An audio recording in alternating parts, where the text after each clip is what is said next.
Hi everybody, Jane here. Thank you so much for watching today and welcome to you all. Now today I am working in the Stamperia watercolour journal and I had an idea when I started. The idea was that I wanted to do a resist sort of technique and I thought I would try out using this distress glaze. Now as you will see, this is not how my project ends up because it all went a bit wrong. But I wanted to keep this all in because I wanted to show that even if you do something with a medium and it doesn't turn out how you want, you can always adapt and change what you're doing to rescue your page. Now, I'm using this little stencil. I think it came with a magazine or something, I'm not sure. And I wanted like sparkles in my background, but I wanted to keep them white and then watercolour around them. So I'm using this distress glaze on a sponge.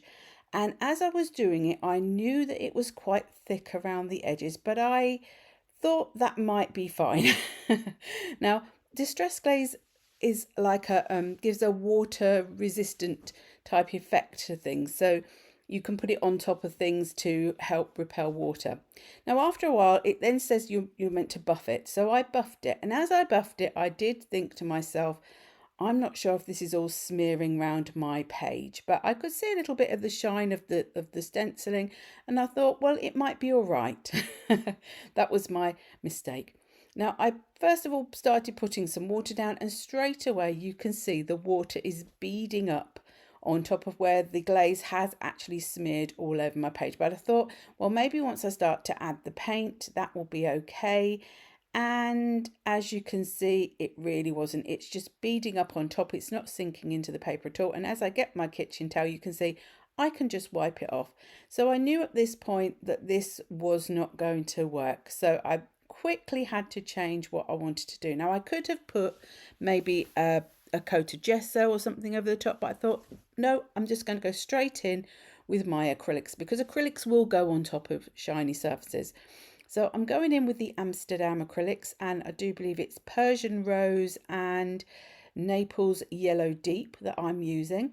And I didn't want to cover the whole page up. I just wanted to sort of quite roughly colour the page with this the acrylic paint. And then I gave it a quick dry. And as I was drying it, I did notice that some little spots of the resist did show through a little bit. So I did get a little bit of texture still from what was underneath, which was quite fun.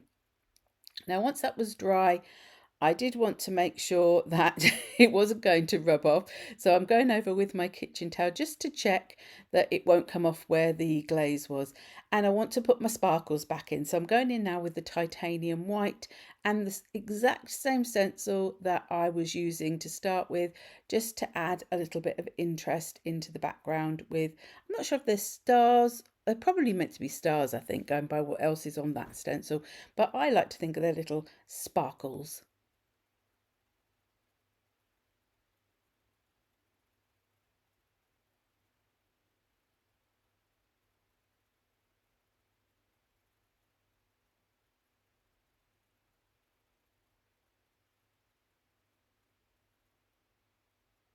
Now, once I made sure that was dry, I wanted to add some more sparkles in the form of stars into the background. This is a stamp from Be Crafty. As always, I will list what I've used in the description box, but I will not be adding links because I don't know which products are available. So any star stamps would do for this, or star stencil.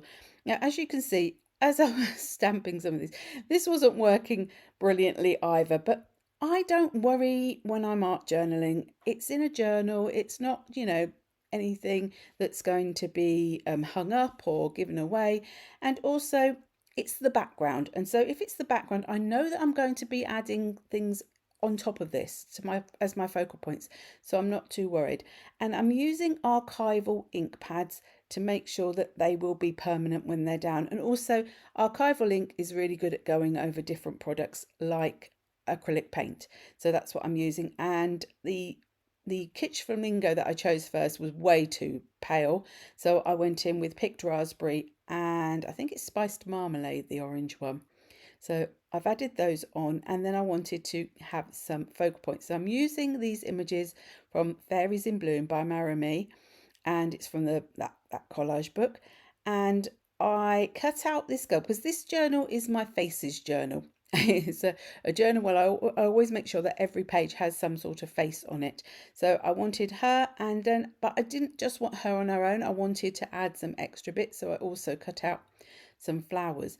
Now, she had quite flowy, tendrily hair, but I didn't want, well, I wasn't able, I didn't feel, to cut all those bits out. So I cut off what I don't want. Same as some of them stemmy flowers. I knew that wasn't going to really need the leaves, and they were very, very flimsy to cut out. So I didn't cut out the leaves. I cut the leaves off. So that's just something to remember when you're doing things like collage. You know, adapt it to your style, adapt it to your page, or adapt it to what you feel capable of actually cutting out. And I'm using the Liquitex matte medium. It's the professional version, and I love this glue. It's really good for sticking thin papers and tissues, papers, things like that down. It wouldn't probably be strong if you wanted to stick anything any heavier down. And then I go to my Cosmic Shimmer glue, which is more of an acrylic glue, a thicker acrylic glue, I should say, and I find that better for thicker ephemera or thicker collage that is, you know, needs to be a bit more sturdy.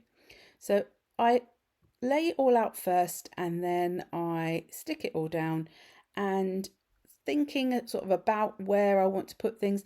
And if, like with these little bits, I hadn't put them down before I stuck the other bits, I just trim them so that they look like they're behind, you know, the other images. They don't, everything doesn't have to be totally planned out.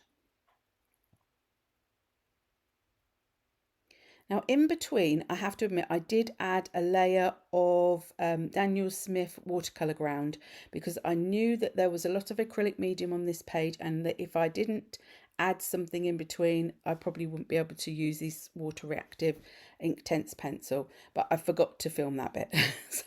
so once that was dry, I'm adding in some of the Inktense pencil. This is by Derwent, and this colour is Fuschia, because I wanted to add a bit of shading and shadow around my images, but I didn't want it to be a total contrast to what was already there.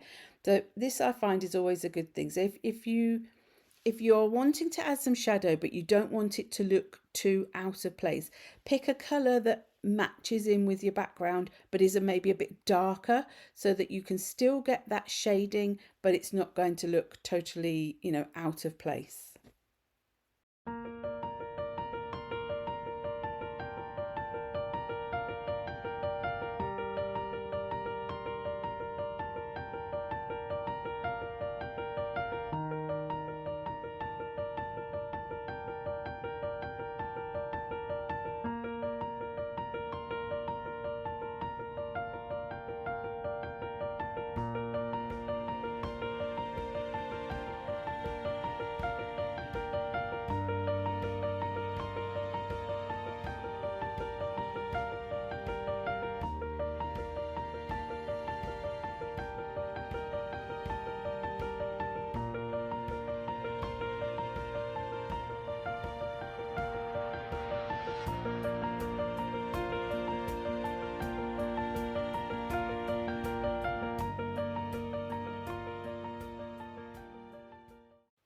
So once again, in between each stage, I am making sure that everything that is on the page is dry before I start my next layer.